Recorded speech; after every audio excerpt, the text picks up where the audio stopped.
Hello, I am James of Cigar and Bar, and I am back at you again with another pumpkin beer extravaganza.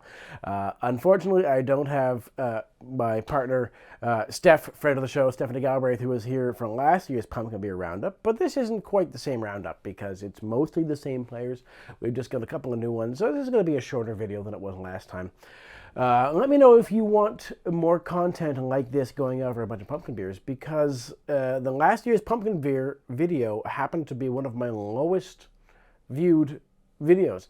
And if this is something you're not into, I won't take it personally. I'll stop doing this kind of thing. But let me know down below if you want to see more stuff like this. Otherwise, I'll put my efforts into other kinds of videos. So let's jump right into some pumpkin beer.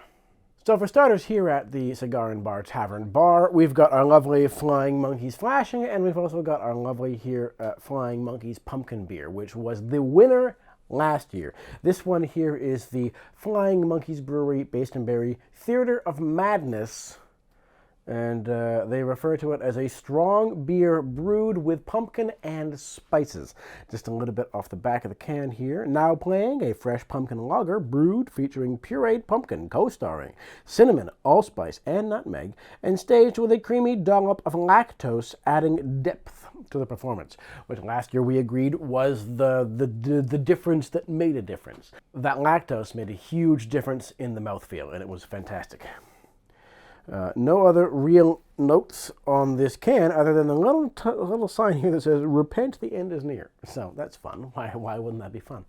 But I'm going to open this one up here as a baseline for what we thought was great last year. I don't want to think of this as a contest. We're not trying to find the best and say that all the rest of them lost.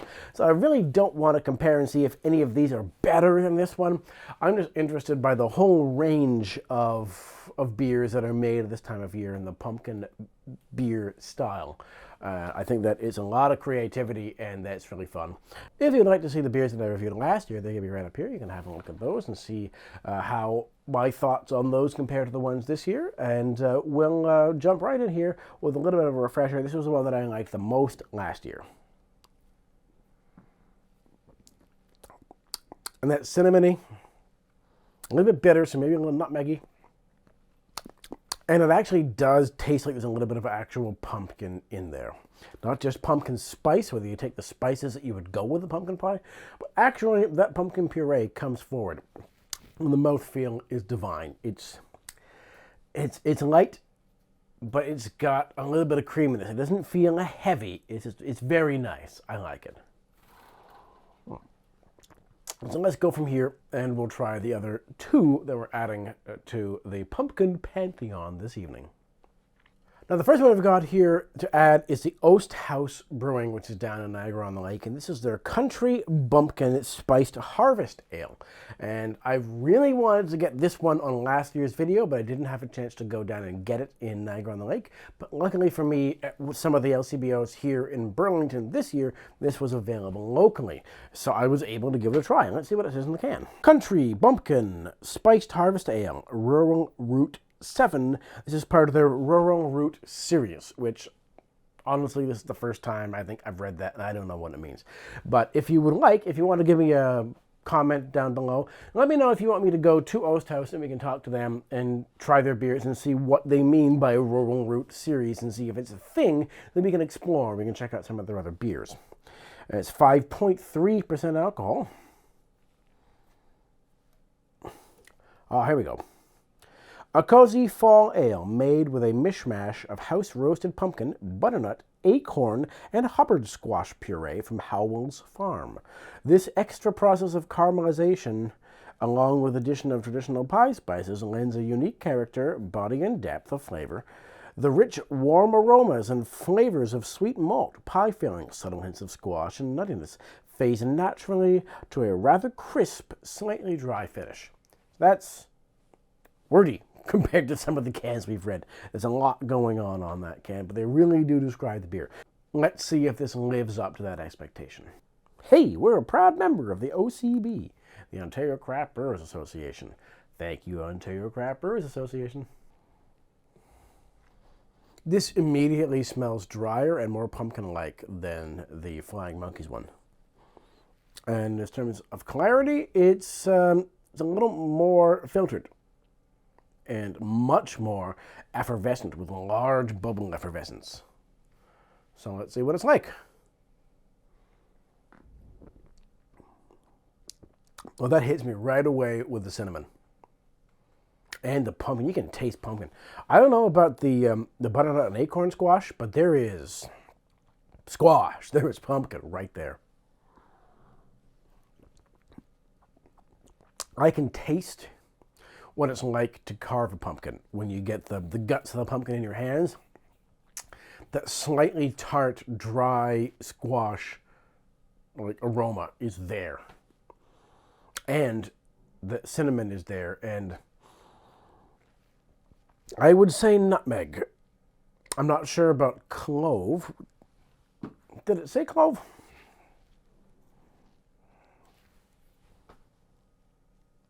You didn't say, it just said spices. Okay.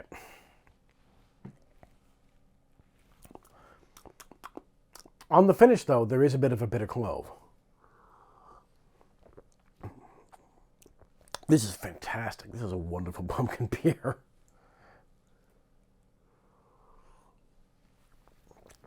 Now that I've got the one here, and I've got my other one to do a side-by-side, let me do a comparison here.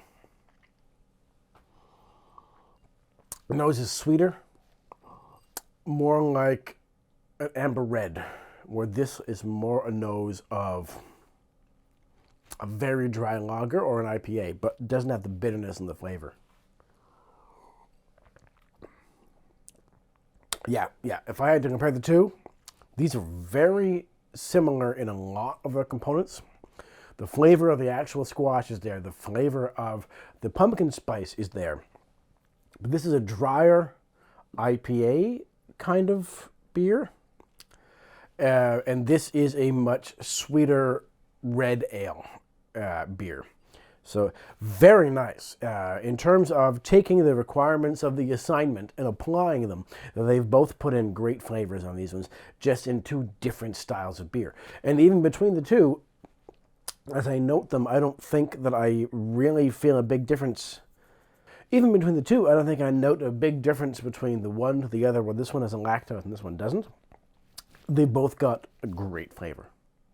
Next, we've got a beer here that I picked up north in Sudbury, and it's not part of my usual LCBO distribution network, so we're going to give it a try. This is the Gahan, Gahan, Pumpkin Ale Seasonal Strong Beer.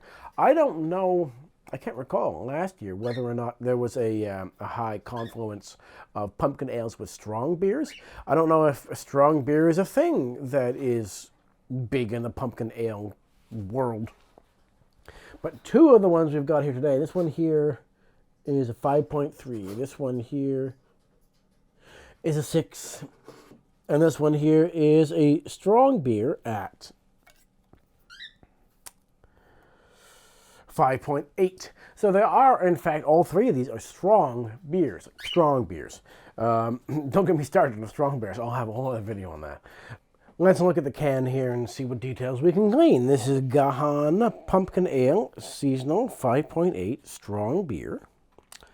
Brewed with premium malts, a touch of brown sugar, real pumpkin, and hand-selected spices. Gahan Pumpkin Ale brings a little warmth to cool autumn evenings. This is from, oh wow. I didn't expect that. I picked this up in Sudbury because I'd never seen it down here, and I still haven't seen it down here since I bought this, which was actually some months ago. It's been sitting in the fridge waiting for this appearance. I thought that it was a northern beer that was being stocked locally, but in fact, it is from Prince Edward Island. This beer has come a long way to be drunk here by me on Halloween. So let's see if I think it was worth the trip. info@peibrewingcompany.com. Let's give it a try. Well, in terms of effervescence, it is the epitome of fine bubble. Very fine effervescence, very thick head, different from the last two that we tried here. Very little on the nose. This is much crisper, much drier.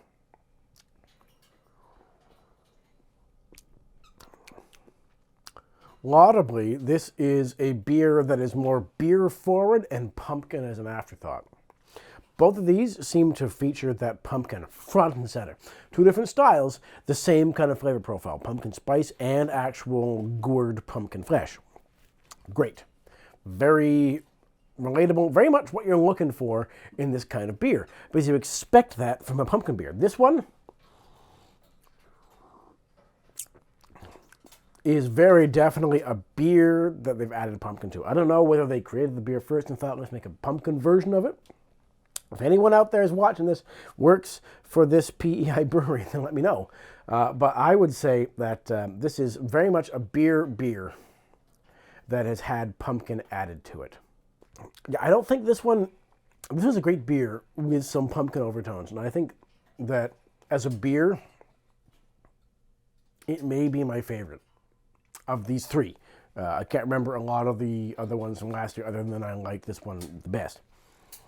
This may be my favorite beer of the three, but in terms of meeting the requirements of the assignment, making a pumpkin beer, both of these do that in spades. This one's great beer.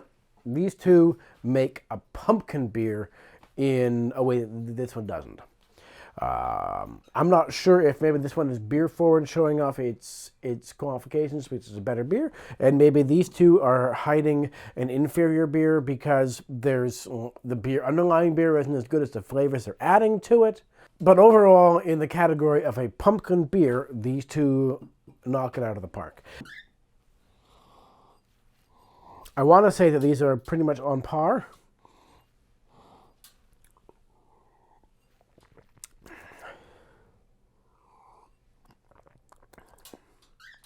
And they really are.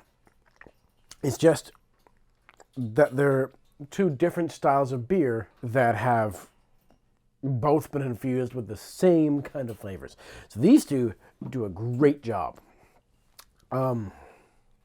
I definitely preferred the Flying Monkeys Theater of Madness last year, but now having the Osthaus Country Bumpkin this year, I would definitely say that given the same pumpkin-y flavors, this is my preferred style of beer that those flavors are added to. I don't want to say that this is the new king, that we've dethroned Flying Monkeys, that this one is better, but this one, I like it more. I can't say anything but that. So I hope that you have a happy Halloween, you have a fine evening and a wonderful week, and I hope that you have a chance to have a look at these pumpkin beers and maybe try them if you have them in your area. And if you can, give them a taste. Tell them that Cigar and Bar sent you. No, that's terrible. I can't say that. Have a happy Halloween, and I will see you next time here on Bar Corner. Cheers.